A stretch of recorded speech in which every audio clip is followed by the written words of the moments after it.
If the authority of the Holy See were visibly displayed in majestic buildings, imperishable memorials, and witnesses seemingly planted by the hand of God himself, belief would grow. Those were the dying words of Pope V, who mourned the decay of Rome. A series of moribund villages surrounded by grassy wooded mounds from which the wreckage of the pagan past stood out. Squats for beggars, shelter for farm animals. Within a generation, Rome was to be changed. So too was the whole of Christendom.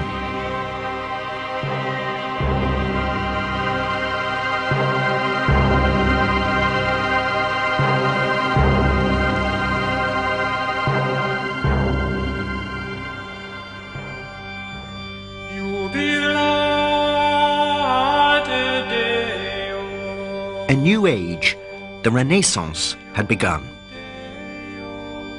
Nicholas's words were more than a lament. They were a manifesto. He had already started the rebuilding of St. Peter's. He had established the magnificent Vatican Library. Others would complete it. But in the grandeur, there is another picture. It evokes images of a Hollywood spectacular, all decadence and drag. Renaissance Rome is reminiscent of Nixon's Washington, a city of expense account whores, political graft where everything and everyone had a price, where nothing and nobody could be trusted. The popes set the tone. Alexander VI, flaunting a young and nubile mistress in the Vatican, poisoning his cardinals, aggrandizing his 9 illegitimate sons and daughters. His daughter Lucrezia, the pawn in a series of loveless dynastic marriages arranged by her father, the Pope. His Cesare, the model for Machiavelli's prince who carved a personal empire out of the lands of the church, aided and abetted by his father.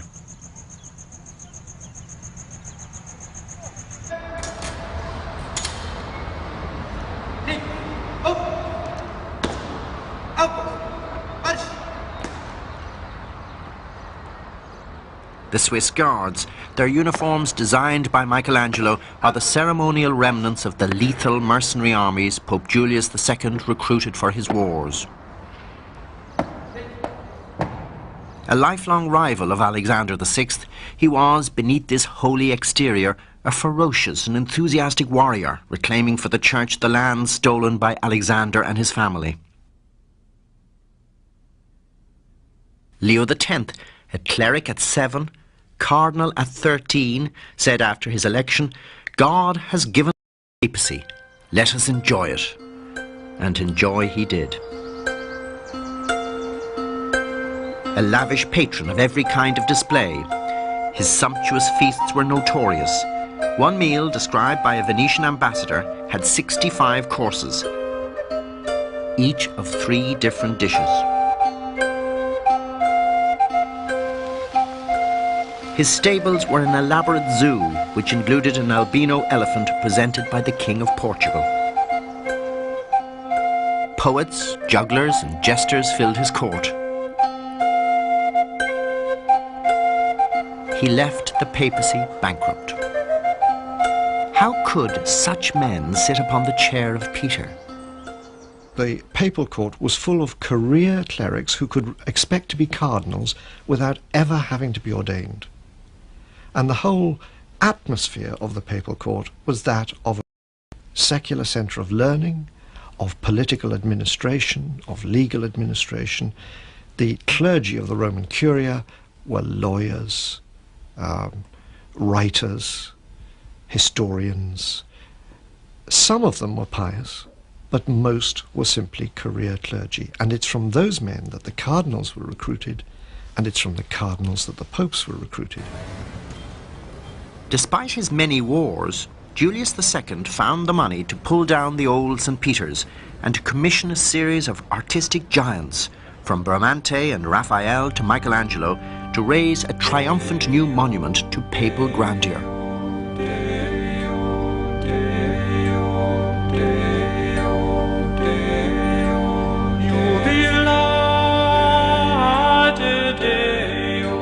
This was the age of humanism, a period of rediscovered classical learning, the flower of creativity in painting, sculpture and architecture.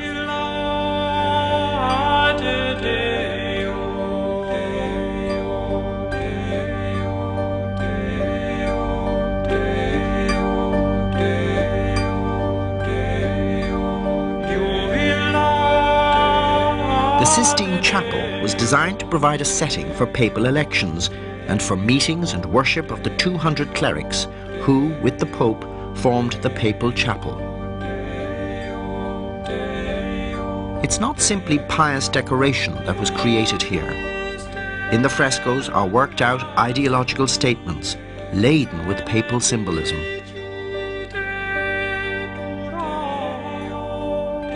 In this fresco, Christ consigns the keys to Peter by Perugino. The papal overtones are obvious. They are also subtle. Christ hands the golden key of spiritual authority to Peter. Suspended from it, the base metal key of temporal power. The Pope, like Christ, is supreme in both spheres. If anyone doubts the enduring religious depth of Renaissance Rome, then look at the elaborate humanist program of imagery here. Michelangelo's masterpiece on the ceiling of the Sistine Chapel, commissioned, of course, by the Pope. This was art which preached as well as delighted the senses. The splendor of idealized human flesh was pressed into service. Christianity was shown as the fulfillment of Old Testament prophecy and all that was best in human history and culture. And at the heart of Christianity, to celebrate the greatness of the papacy. Rome had become the artistic center of the world. It became also the center for learning. The Vatican Library, refounded by Pope Nicholas V, became the greatest in Europe. It still is.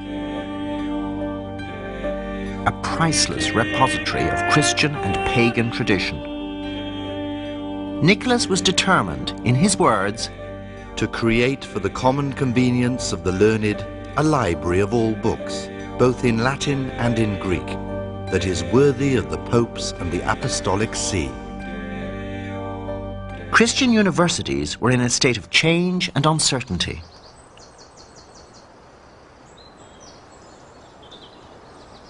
Martin V, the Pope elected to end the Great Schism in the early 15th century, published the constitution for the University of Salamanca in Spain.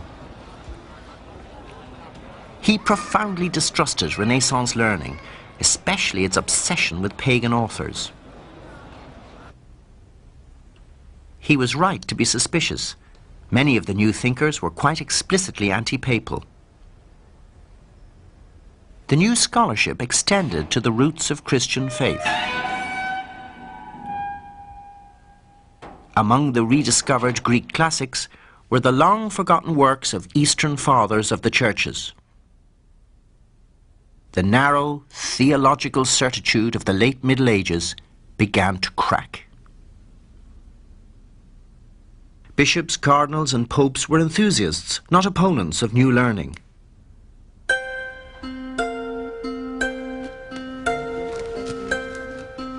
From the late 15th century, the invention of movable types meant that ideas became portable. The man traditionally associated with the invention of the printing press is Johannes Gutenberg of Mainz. It is not surprising that it was the Bible, which now carries his name, which was the first printed book in Europe.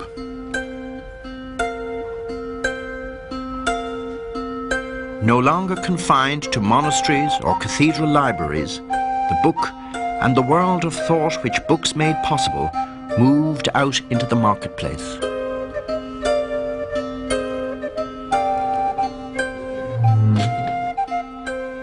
No one made more use of the presses than the greatest scholar of the age, Desiderius Erasmus, the bastard son of a priest raised in a monastic school. A master of eloquent Latin and Greek, he edited the first printed edition of many of the greatest writers of the early church.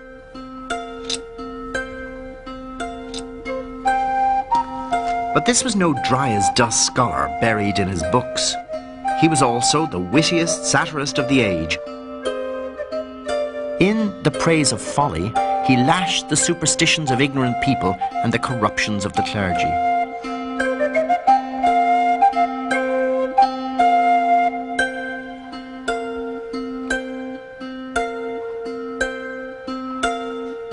He detested Julius II. The very idea of a warrior priest was an abomination. After Julius's death, Erasmus published anonymously Julius Exclusus, in which the bloodthirsty Pope is refused entrance to heaven by St. Peter. Erasmus's satire drew blood, but his scholarship cut deeper. He issued an edition of the Greek New Testament with a modern Latin translation, designed to make plain the meaning of the text. This version exposed the mistranslations on which some of the most venerated doctrines of the Middle Ages had been based. All over Europe, earnest men studied Erasmus's New Testament and began to doubt. One of Erasmus's contemporaries was Martin Luther. He was one of the doubters. He was a professor of Old Testament in an obscure German university at Wittenberg. A devout monk, he had anguished over his own sinfulness and cowered before the anger of a righteous God. Release came from a phrase by St. Paul, "The righteous shall live by faith." Salvation, Luther concluded, came from simple trust in God. This one insight turned the whole system of the medieval church upon its head. If faith alone saved, the paraphernalia of popular religion was so much junk. Relics, indulgences, a waste of time, or more, a deadly delusion. But in 1517, no one in Germany could avoid the question of relics and indulgences. The Archbishop of Mainz was short of money. Having bought his archbishopric, he was badly in debt. The Pope, too, needed cash for the rebuilding of St. Peter's. An indulgence was proclaimed, half the proceeds to go to the Archbishop, half to the Pope. Devout offerings would speed the souls of loved ones to heaven. As the indulgence seller's jingle went, "Place your penny on the drum, the pearly gates open and in strolls Mum." The Archbishop had his own immense lucrative exhibition of indulgence relics, 9,000 of them.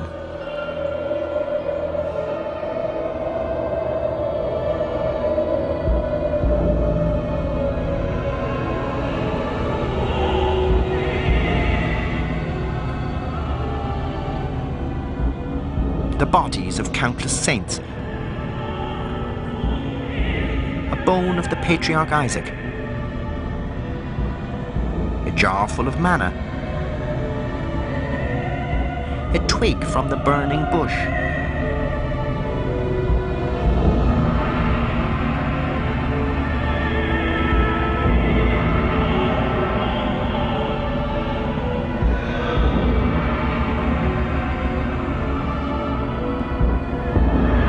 Luther's employer, the Elector of Saxony, had his own right collection of relics. He forbade the sale of St. Peter's indulgence across the river into his territory. Luther's attack on the indulgences was more than loyalty to his patron. For him, the St. Peter's indulgence was a blasphemous con trick. He denounced indulgences as a pious racket. He drew up his objections in the form of propositions and nailed them on the door of All Saints' Church in Wittenberg. Within months, the printing presses had spread his protest across Germany and beyond. All over Germany, men and women rallied to his message and the radical simplification of religious life that it brought. Leo X tried to have Luther silenced by his religious superiors, but he made no attempt to correct the abuses Luther had targeted. In Rome, no one grasped the seriousness of the situation. Pamphlets and posters, a stream of crude but effective anti-papal propaganda widened the gulf. While Rome danced and delayed, the Catholic Church in Germany fell apart. The Protestant Reformation had begun, and northern Germany lost to the popes.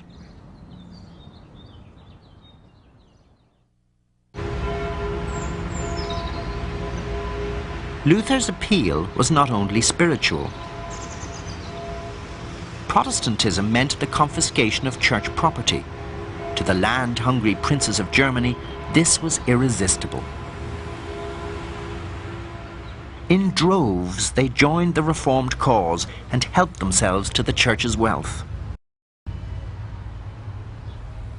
But the Emperor, Charles V, was a devout Catholic. Germany descended into a murderous war of religion. The Emperor ruled much of northern Italy in the spirit of medieval emperors and dominated the church there. Charles was the champion of Catholicism, but he was also at odds with the Pope.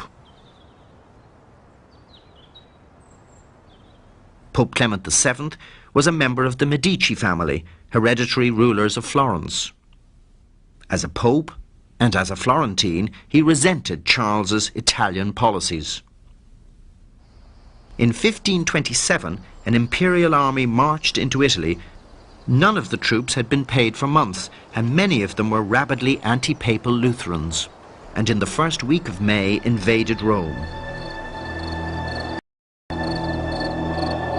Soldiers rampaged through the city, murdering and raping.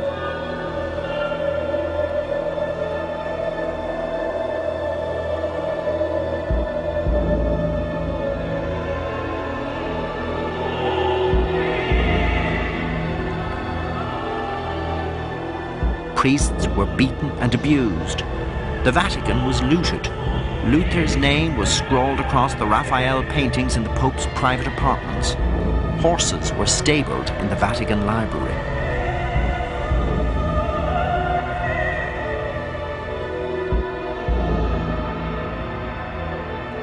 The Pope fled to the Castel San Angelo, where he was besieged.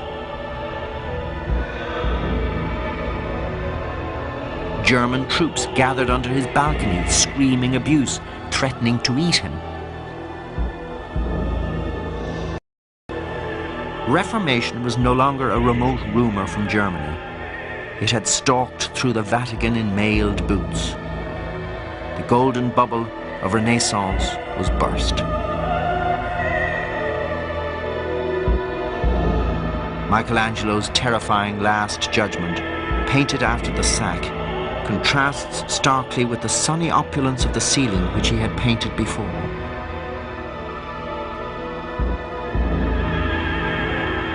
The sack of Rome had devastating results, even on the remotest edge of Europe.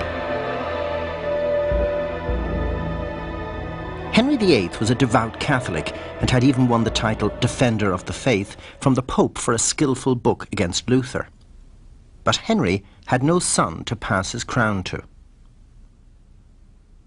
He wanted to divorce his Spanish wife, Catherine of Aragon, to marry a young court lady, Anne Boleyn.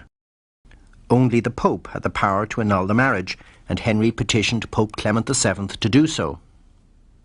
The Pope wasn't in a position to give him a divorce, and the reason for that was that he was completely under the thumb of Catherine's nephew, the Emperor Charles V, who had the Pope and Rome firmly in his grasp. So other ways had to be devised of getting a divorce. Henry called Parliament to put pressure on the Pope.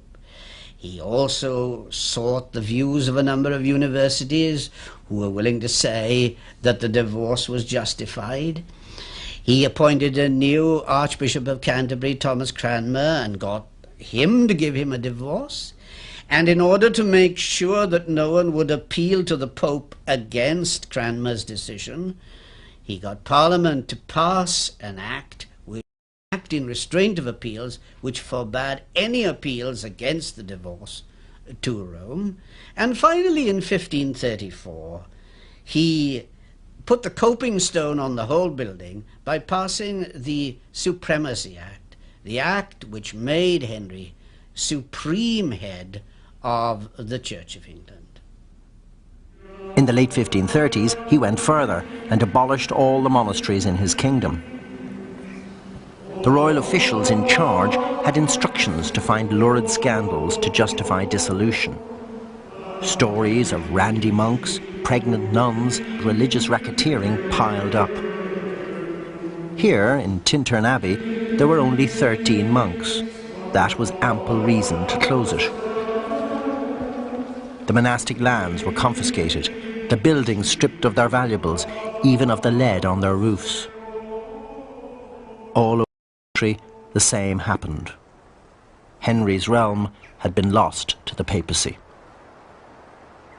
As more and more of Europe was moving into the Protestant fold, as if in compensation, new worlds of opportunity opened to Catholicism. This was the age of discovery. Columbus had reached America. Explorers from the great maritime nations like Spain and Portugal were pushing back the boundaries of the known world. In these new lands, they encountered ancient civilizations.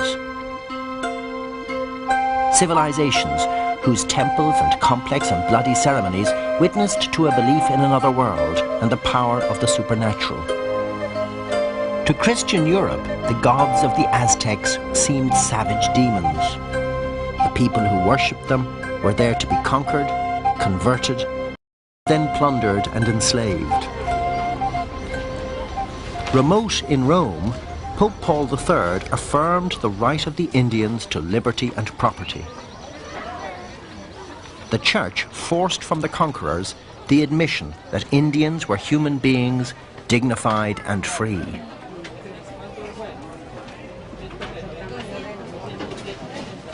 But no words from Rome could prevent the exploitation of the Indian poor. The best that missionaries could do was to protect them from slavery and convert them to Christ. The Renaissance popes viewed the discoveries of new lands as God's will, his way of ensuring that new souls would be taken into the true Catholic Church to compensate for the damned souls of those who had turned Protestant. The Church's fight back on the foreign front of Catholicism now turned to the home and European front. The Reformation had caught the Catholic Church unawares. Here at Trent, in the heart of the Alps of northern Italy, a great council was called. It would transform the Church and halt the spread of the Reformation. Improbably, this reforming assembly was summoned by a pope who seemed anything but a reformer. Pope Paul III had achieved wealth, power, and a cardinal's hat because his sister was Pope Alexander VI's last mistress. He was himself the father of 3 illegitimate sons.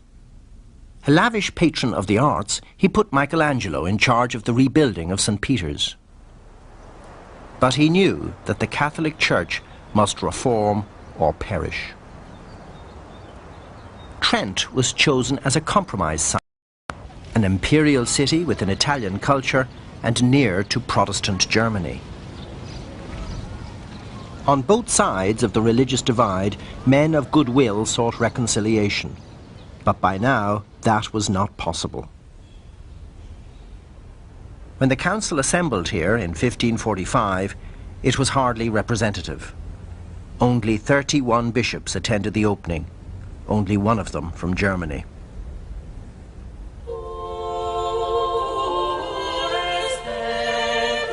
But as its importance became apparent, so its members swelled.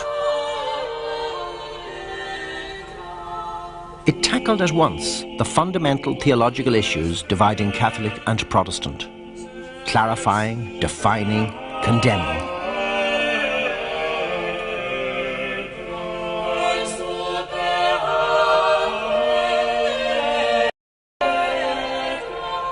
It also gave a new voice and confidence to the forces fighting for Catholicism.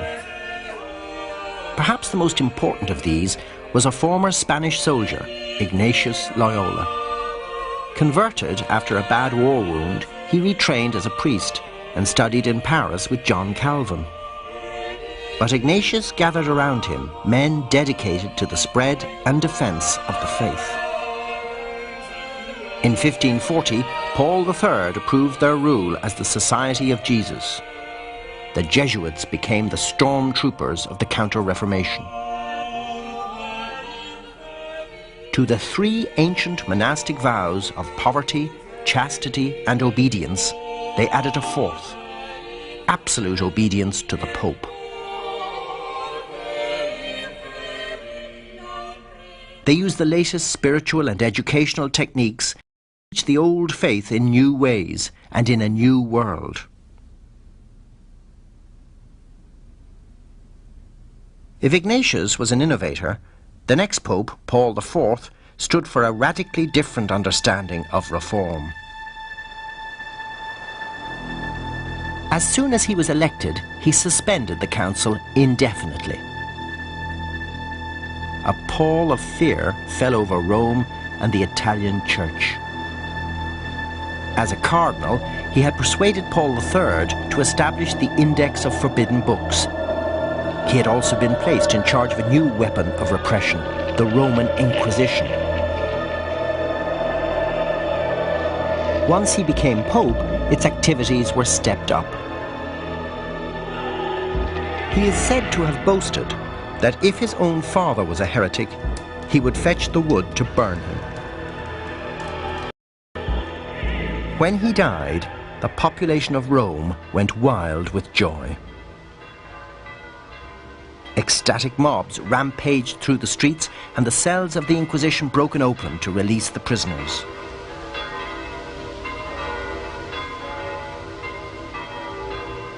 The reconstruction of Catholicism began again.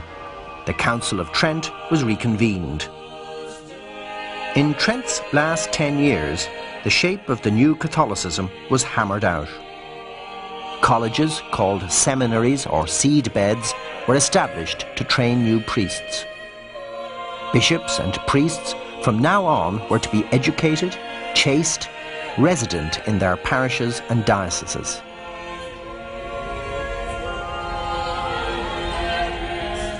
The council was a paper plan. It fell to the popes to implement it, to produce the new catechism and mass book the council had called for.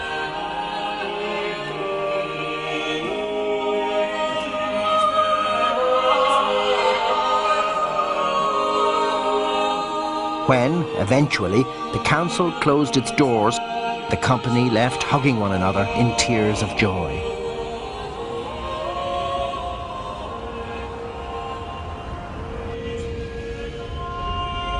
Catholicism in the Age of Trent could be sombre and constrained.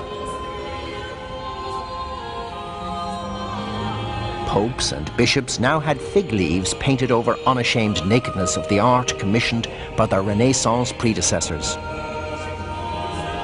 But the practical reforms of Trent itself were daring, positive. The Catholicism of the Counter-Reformation was upbeat and assertive. As its reforms took effect, the Protestantism would be halted and then slowly reversed.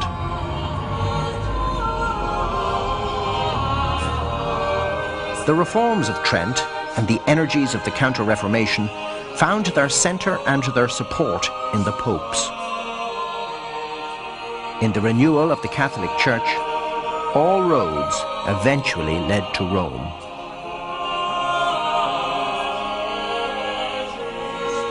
Sixtus V was Pope for only 5 years, but those years distilled the essence of Catholicism after Trent.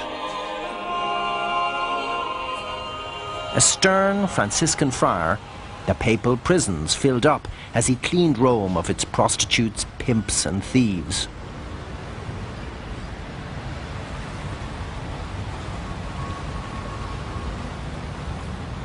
It was said that there were more criminals' heads displayed on this than there were melons for sale in the markets. But alongside the repression went a host of new beginnings. Today, this famous obelisk dominates St. Peter's Square. It was Sixtus V who moved it from its age-old obscurity in Nero's circus to become a proud symbol of papal power. He crowned the pagan monuments of the city with Christian symbols.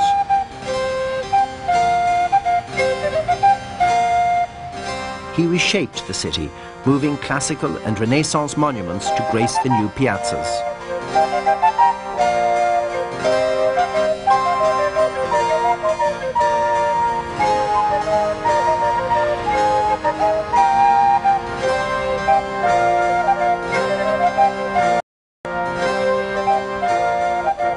All this was more than a facelift. Rome, and with Rome the papacy and the church, were renewing their youth. New roads cut through the clutter of medieval streets to converge on the Basilica of Santa Maria Maggiore. Here Sixtus set his tomb, at the heart of the city, as the papacy now stood at the heart of the church.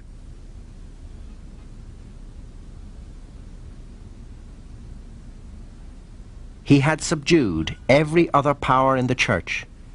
His cardinals were reduced from independent barons to obedient civil servants. Against all expectation, the papacy had emerged from the trauma of Reformation, stronger, more dominant than ever.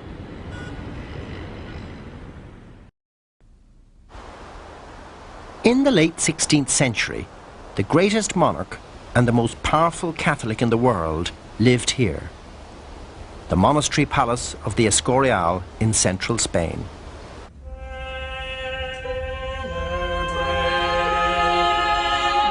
Here, at the epicenter of worldly power, the Catholic religion had a special place.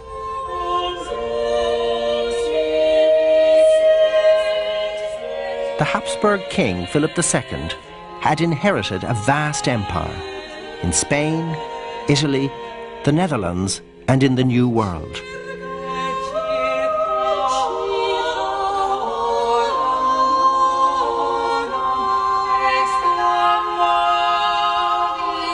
But although Philip considered himself the most devoted son of the papacy, he rarely consulted it and often defied it. He, Pope, was the strong arm of God. Philip too was a product of the Catholicism of the Counter-Reformation, determined to make all his subjects Catholic and to root out heresy and unbelief from all his lands. Protestantism had made few inroads into Spain, but Islam was another matter.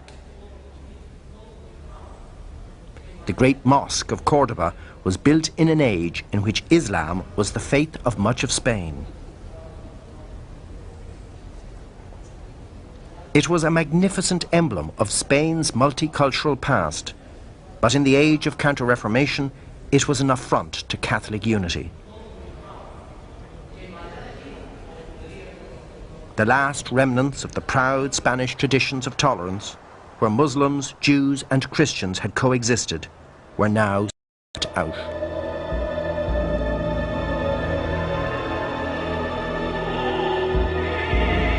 The Spanish Inquisition, founded by the Crown and far more savage than its Roman counterpart, had become the symbol of Philip's Spain, an abiding emblem of intolerance and savagery in the name of the God of peace.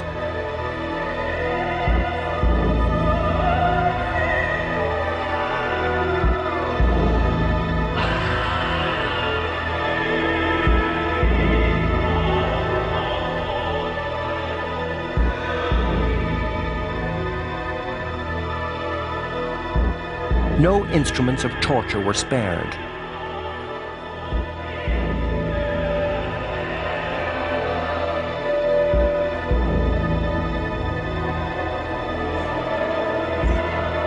These charnel house props no doubt exaggerate the horrors, but the intolerance in pursuit of Catholic unity was real enough.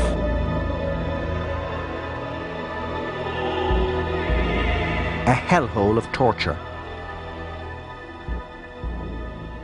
Philip was equally ruthless with Protestantism throughout his dominions. Savage Spanish repression in the Netherlands led to rebellion and the birth of Protestant Holland. In 1588, with papal approval, he launched the Armada, an abortive attempt to reconvert England to Catholicism by force. The Armada was a response to the execution of the Catholic Mary, Queen of Scots, by her Protestant cousin, Queen Elizabeth. Philip's crusading zeal was financed by the vast wealth of his colonial dominions, and these were expanding. In 1582, a Spanish expedition from America landed here and claimed the islands. They named them after their king, the Philippines. The conquerors brought the Catholicism of the Counter-Reformation with them. 5 Augustinian friars, members of the same religious order as Martin Luther. The natives were converted to Christ, and the distinctive Filipino Catholicism was born. It is a Catholicism with its own saints, its own intense pieties. This statue is believed to breathe and to work miracles.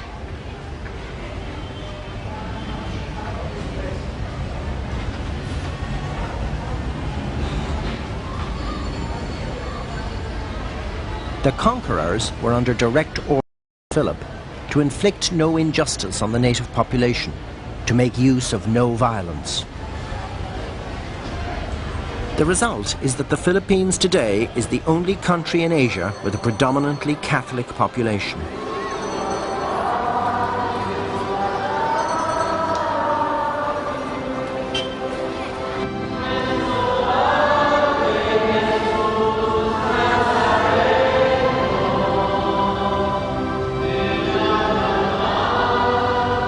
In this new world, remote from the ancient fears and new hostilities of Europe, Catholicism proceeded by the way of assimilation, not repression, and once again it grew.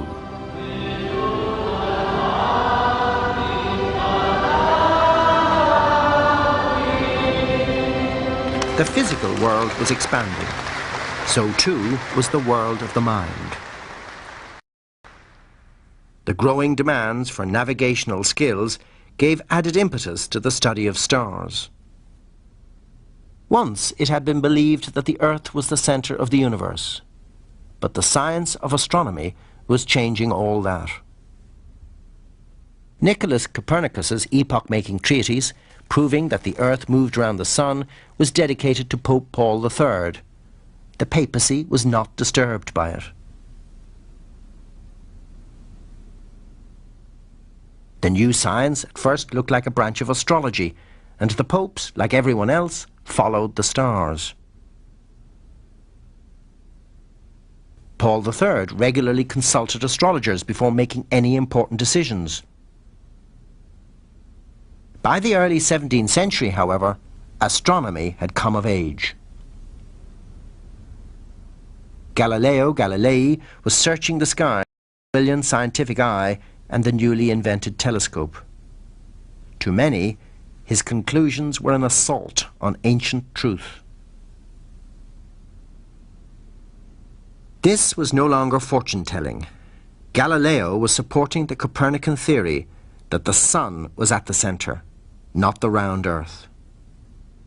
Pope Urban VIII was a close friend and supporter of Galileo.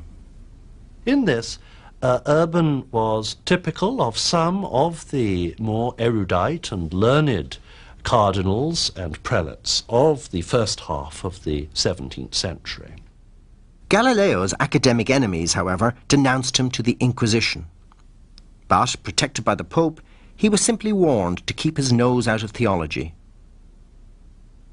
He was given a certificate that he would treat the Copernican theory as theory, not as established truth. The importance of this certificate was that it said that Galileo had not, at that point and at that date, he had not been formally condemned. It was a sort of certificate of good standing. But it did say, it recorded very carefully, that he had been given an official warning in the name of the Pope, the then Pope, that he must not teach or hold as a doctrine the Copernican hypothesis about the world system. Galileo worked on. Warned but undeterred, he continued to search the stars, to propound brilliant mathematical theories, all the time still backed by the Pope. But the tide of criticism rose, especially from ultra-Catholic Spain, scandalized at Urban's toleration. Then, in 1632, Galileo published a set of dialogues defending the Copernican theory. His world of science and the ecclesiastic authority of the Pope had been brought into collision. Now, Urban couldn't fail to act, because the terms of the Spanish denunciation were that he was soft on heresy. And here, allegedly, was Galileo in formal breach of an earlier clear papal ruling as to what he could and couldn't say in print. And so, though Urban at first tried to divert the business into the hands of a special commission, in the end, as much as anything, to protect his own standing and authority on the question of papal authority and doctrine, in the context of this Spanish attack, he had to allow the ordinary procedures of the Inquisition to investigate what Galileo had allegedly done wrong by publishing this book. And that was the context in which this once very favourable relationship between Galileo and the Pope broke down. Galileo was condemned to prison and ordered to recant. His sentence was later commuted to house arrest. But the incident became a symbol of the conflict between free inquiry and rigid papal authority. Galileo's condemnation demonstrated the limitations of Baroque Catholicism. Urban's art patronage displayed its splendour and its extravagance. He lavished money on works which would proclaim the greatness of the successors of St. Peter. He commissioned the greatest sculptor and architect of the age, Bernini, to build over the Apostles' tomb this immense baldacchino.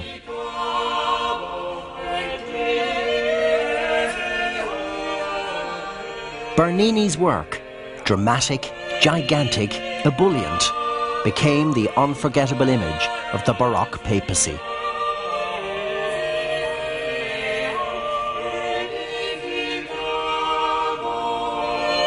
But Bernini's glorification of the chair of Peter was hollow. In this age of emerging nation-states, the papal supremacy it represented was wearing thin.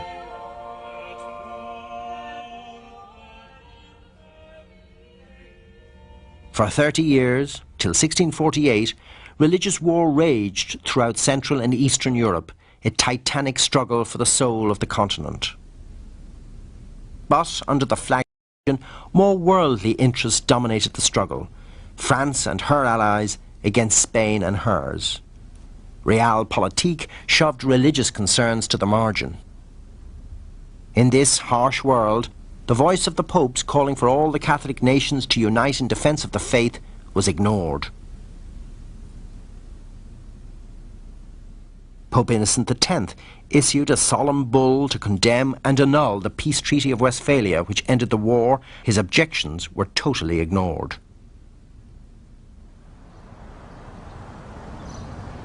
The grandeur of the King of France in his palace of Versailles more than matched the grandeur of the papacy.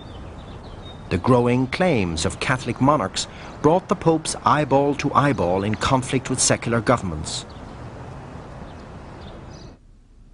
Louis XIV, the Sun King, ruled his dominions with a rod of iron.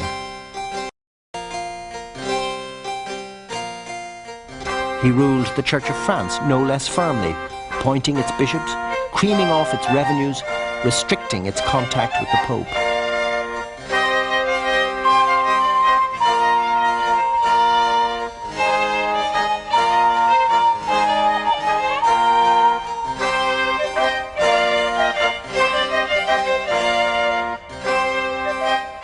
Avignon, the ancient city of the popes, was still papal territory. In Louis's hand, it became a lever. In 1664, he invaded the city. French pressure on the papacy was relentless, as Louis forced the Pope to appoint French cardinals to protect French interests in the Curia. The struggle of Pope and King for control of the Church recalled the struggles between papacy and empire in the age of Gregory VII. But now the stakes were higher, as Catholic kings all over Europe laboured to tame the Church, to use its resources and its clergy as part of the machinery of a centralising state. In that struggle, the papacy, transcending national interests, was a hindrance and a nuisance.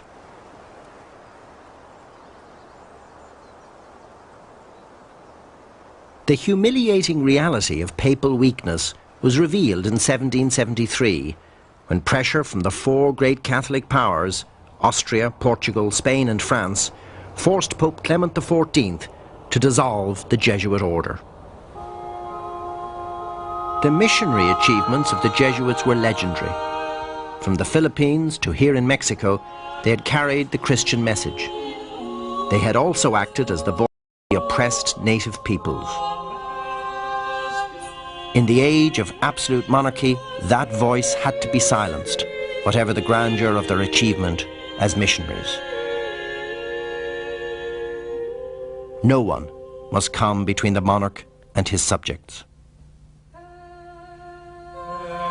The destruction of the Jesuits by the Pope they were sworn to obey was the clearest possible proof of the contradiction which lay at the heart of Baroque Catholicism.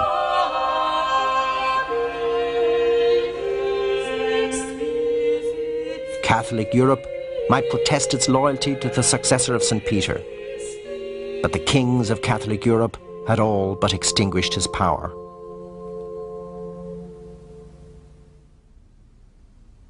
The papacy was silently fading into oblivion. Maria.